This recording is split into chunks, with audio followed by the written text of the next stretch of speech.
Hello everyone, Matt from Model Minutes here and welcome back to the workbench for another unboxing. Today I'm taking a look at the Bristol Bloodhound in 1/76 scale from Airfix. So join me as I take a look inside this vintage classic and see what we've got. So on the outside we've got the vintage artwork by Roy Cross. So this, I'm pretty sure, yep, Roy Cross 1971, and it depicts the Bloodhound in its pre-launch or just being set up position on a little launching stand there, and we've got a vehicle, a cradle and some figures around, which goes quite well, I think, to depicting what's actually inside the kit. Down here bottom right we've got this slightly unusual scale of 1/76, which at the time when these were all being made, Airfix had a 00 gauge railway range, and that's what that fits in line with. Item code of A02309V, V for vintage. On the thin edges then, we've got some information about the actual kit. So it says here the tools were made in 1971, as was the illustration date by Roy Cross. Now, I'm not entirely sure what's going on because I've done a bit of research, and ScaleMates, which is a great resource, seems to think that there was a 1960s version of this kit. So perhaps someone somewhere isn't quite up to date with the actual age of the tooling, or perhaps there was a 1960s tooling but 1971 is a more updated version. Who knows? One thing we can say for sure is that it's definitely a vintage model. Down here we've got some information about the actual dimensions of the kit, saying that we should have a length of 180, a width of 92, and there are 96 parts included. I'm going to go ahead and guess that the length of 180 is for the missile, or perhaps the trailer and the Land Rover combined, because obviously they come as separate entities. So I'm not entirely sure what they're measuring. It's probably these parts here being the longest. So on here on the side then we can see that we have got included 1, 2, 3 figures, a little dog, the actual rocket on its launcher, a cradle and a little Land Rover. Paint colour callouts are all from the Humbrol range, and we've got one flying hour. Cut out and keep that. If you're a member of the club, you can use it to redeem against more kits, or alternatively send it to Models for Heroes so they can do their charitable work. Down here we've got a skill level of 2, which tells you that it's not going to be the easiest kit in the Airfix range, but it should be fairly simple to do. On this side we've got some safety warnings, as well as licensing information from Land Rover, contact information for Hornby, and some other symbols.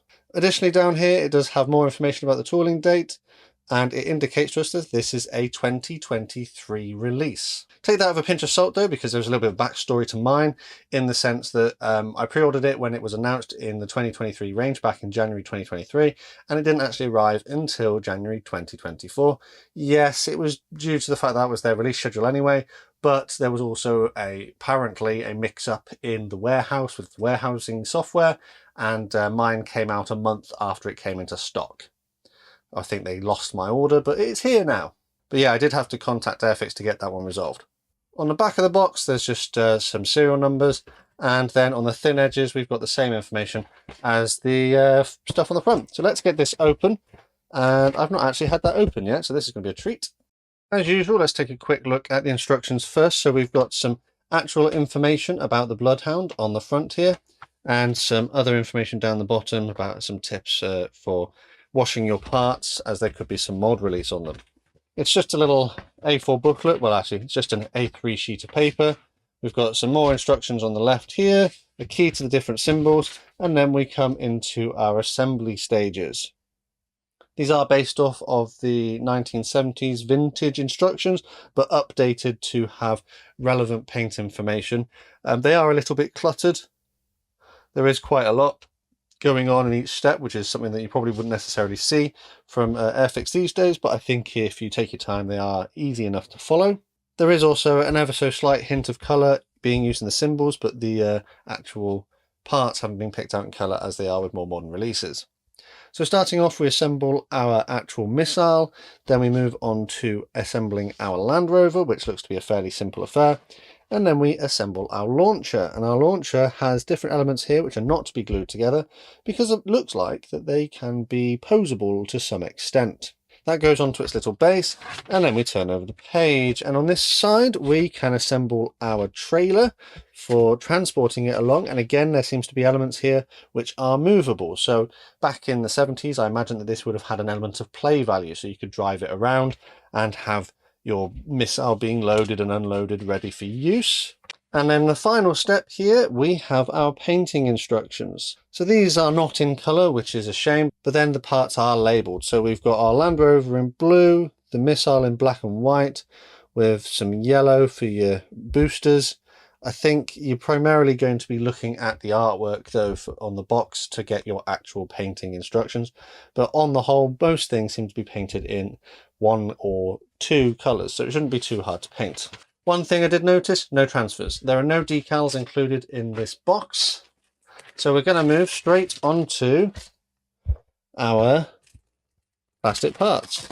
And as was quite typical of the time, nothing comes in a moulded frame. They're just on their little runners. So we'll get them laid out. And we're using the more recent Airfix plastic, which is the darker colour. And I have got a part of the Land Rover here, which has come away from itself. So there we go, there are all our parts. So on this one then, we've got our main parts of our rocket, and there is a bit of flash that will need cleaning up. It's quite a vintage tooling, so I'm not surprised by that. Figures come on their bases. We've got 2 figures on this one. We've got an individual here who's waving them down, and then another one here standing to attention. Not necessarily the best figures in the world. I've got a sink mark on the back of this guy here, but they are okay. I have seen considerably worse. The rocket parts look okay. There is some little bits of detail, very subtle, which are of a raised variety, just so you can pick that out there. And the plastic doesn't feel overly greasy, but it does feel a touch greasy, so it probably would be worth a wash. It's a little bit hard, but it does have a little bit of give in it. So here's the piece that fell off the sprue. That's part of the Land Rover, and it does have some texture for the canvas on the top of the vehicle. This looks like parts of the trailer, and we've got our wheels, which are reasonably detailed. Got a little bit of texture for the tread, and then we've even got texture on the top here of our trailer, and a little bit of detail. But again, there is a bit of flash that will need to be cleaned off.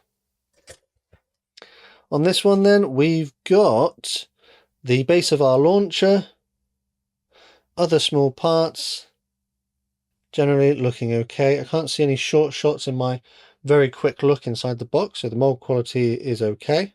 Here we've got some more figures. So we had 5 figures in total, but these 3 are all, if it will focus, these 3 are all repeats of the same figure. They're pushing or pulling. And we then also have a little dog who's unfortunately had his sprue gate in an unfortunate location, but there is a bit of flash that will need cleaning up. And then on this one, we've got the parts of our Land Rover. So again, we've got the canvas texture here on the top, and moving on down, same sort of deal. Ejector pin marks on the top of this part of the canvas here, which is a bit frustrating. And they're on the other side, so I imagine they were punched out on this side, but because it went with such force, you can see a markation on that side, which is a shame.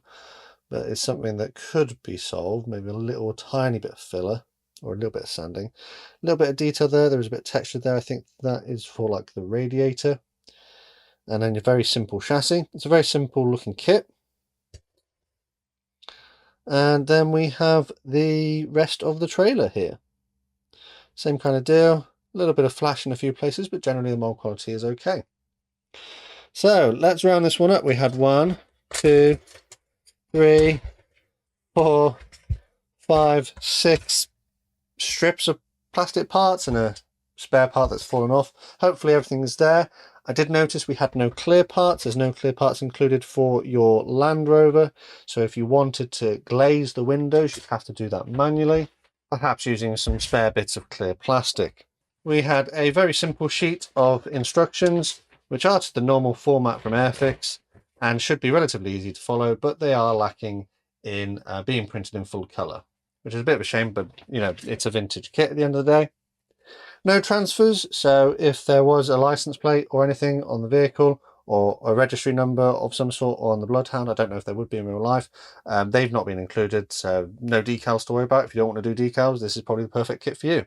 All of which comes contained within the 1971 artwork box, but naturally updated for the modern age.